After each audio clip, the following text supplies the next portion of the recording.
Molly. Yes. Skip Bayless, could y'all hold on for a second, please? Okay. Skip Bayless, did you see us? Did you see the commercial during the break? First take. There's a Burger King commercial. And the Burger King commercial it's got something about the chicken on there, and they're coming up with the new chicken fries combination. That's my voice. You see somebody in there saying, calm down. That's me talking to you. It is? It's me talking to you. I'm trying to tell you. I'm telling you the truth. I'm telling you the truth. Are you sure? It needs to be said. Y'all listen to the commercial. There's a voice in there. The chicken fries one, and you hear the voice saying, calm down. That's me telling you to calm down during a first take. I remember it as clear as yesterday. Is it taken right off our audio off the show? I think so. You didn't record it? I don't know. I did not record it. You did I just wanted to point that out. You need to cash in on that. I just want to point that. You think? That's real money. That's me right here saying, calm down. Listen to it. One of these days, just listen to it. That's all I wanted to say. And you're playing college football now. There's a lot going on. I mean, Burger King need to tell me about that stuff. I like Burger King. Need to tell me about these things. Enjoy a good Whopper. How about that? All right. The word on the street is that there is a lot of tension that exists between Kirk Cousins and Rg3, and that the two don't talk to each other. According to Bleacher Report, quote, they don't speak, they don't communicate, they can't be in the same room together. Griffin apparently took issue with the Bleacher Report story, tweeting this Monday morning. When the hate don't work, they start telling lies. I guess celebrating that your team won with your teammates is isolating yourself. Hashtag hater. Stephen A., what's the deal? Well, the deal is that I hate subjects like this from the perspective of, unlike most folks in today's world in our industry, I don't like making a habit of talking about other people's report. I respect my colleagues in this profession, etc. But I must admit, when I saw it, I didn't think much of it because I saw Rg3 go up to Kirk Cousins on the field and wish him luck prior to the game against St. Louis on Sunday. Then in the aftermath of it, and in the aftermath of this report, I had people close to Rg3 telling me that's nonsense. There's no truth to that whatsoever. Of course, Rg3 is a competitor. Of course, he wishes he was starting. Of course, he wishes he were playing, and that's a natural emotion to have. But it's not like he's sitting out there wishing Kirk Cousins bad luck, hoping that the team loses, etc., etc.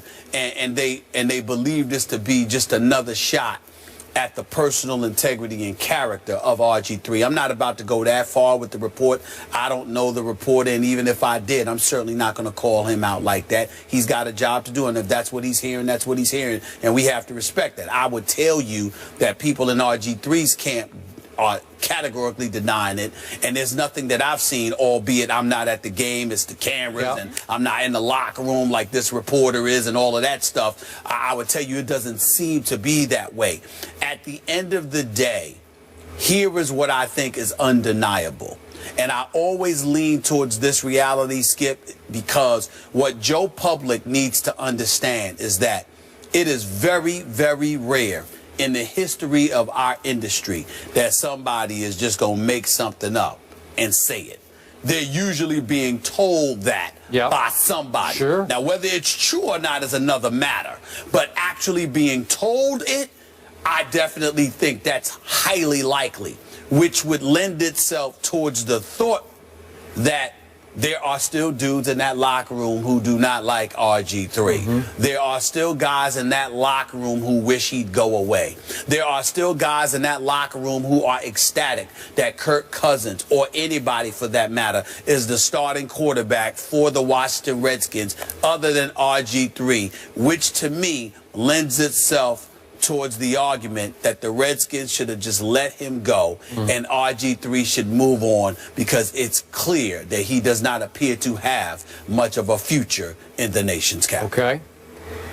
I believe this report. I'm not surprised by this report, and it doesn't bother me one bit, because it's predictable that Robert would not exactly warm up to Kirk Cousins. Isn't that just par for that course. Yeah, but I'm not refuting that, because that's the competitor in you. Yeah. But to say they're not talking, they've got it out for one another, they're not even speaking, they can't be in the same room together, I think that's the extra stuff that is being categorically denied. I don't think anybody would deny your point that you've got any kind of pride or dignity about you, any competitive fervor in you. You're not going to be happy about the fact that you're being benched in favor of your backup.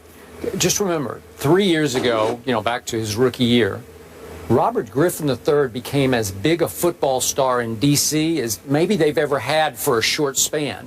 I mean, was he not it in as football crazy an area as you'll find in this country, right? So he experienced the idolatry of that. And maybe it got to him a little bit. Maybe he didn't react that well to it as he began to brand himself that offseason through the rehab. We've talked about it.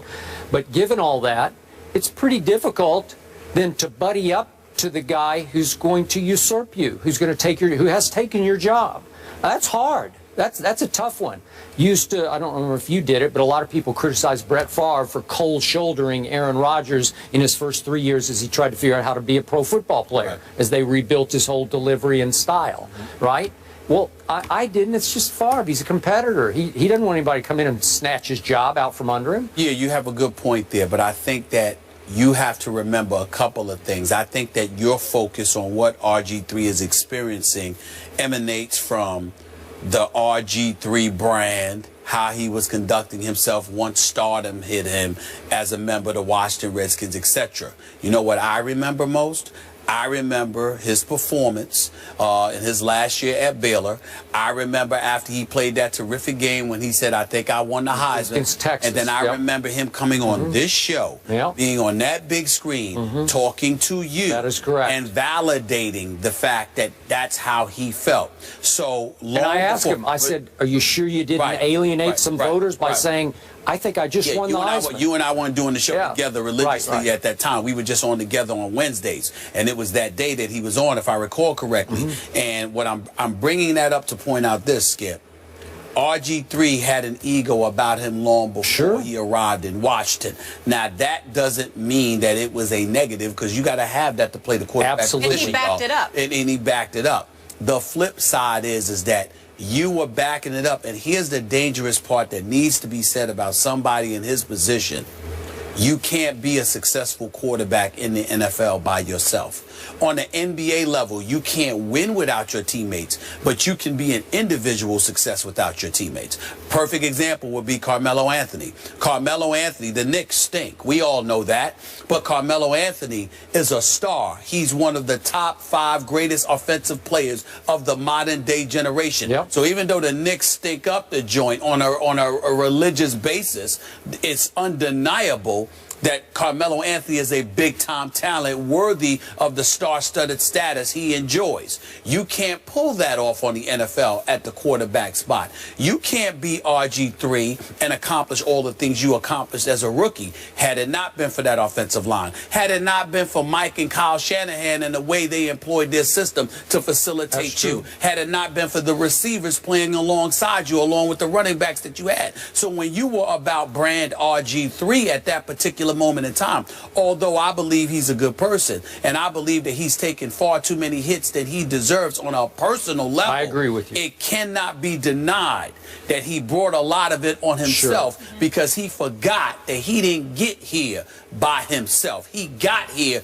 because of those very teammates who clearly felt forgotten, because if they didn't feel forgotten, Skip, they wouldn't still be harboring the level of animosity that they once had for him. Okay, I agree. Now, last quick point from our Ryan Clark, who's often on this show, who knows Robert very well and likes the heck out of Robert. And I know that from off camera. He's made the point that, remember that Robert in high school was a track star first, a track star more than a football star. He was big time. He was world class. And it makes you a solo act in track. Obviously, it's not a team sport, so his mentality is a little bit it's self-centered, not in a bad way, but it's you internalize because it's just you against the world. And some of that is showing itself here, where he's not one of the fellas as much as maybe some quarterbacks are. Well, the reason why I would not use that as an excuse is because he played enough football prior to arriving in the NFL for that not to be an excuse. You've been involved in enough team activity to know better, number one. I'm just telling you his nature. I agree. I feel you. And the other part about Ryan Clark, let me point this out and close the segment with this. I wouldn't put much credence in Ryan Clark's relationship with a player. And let me tell you why.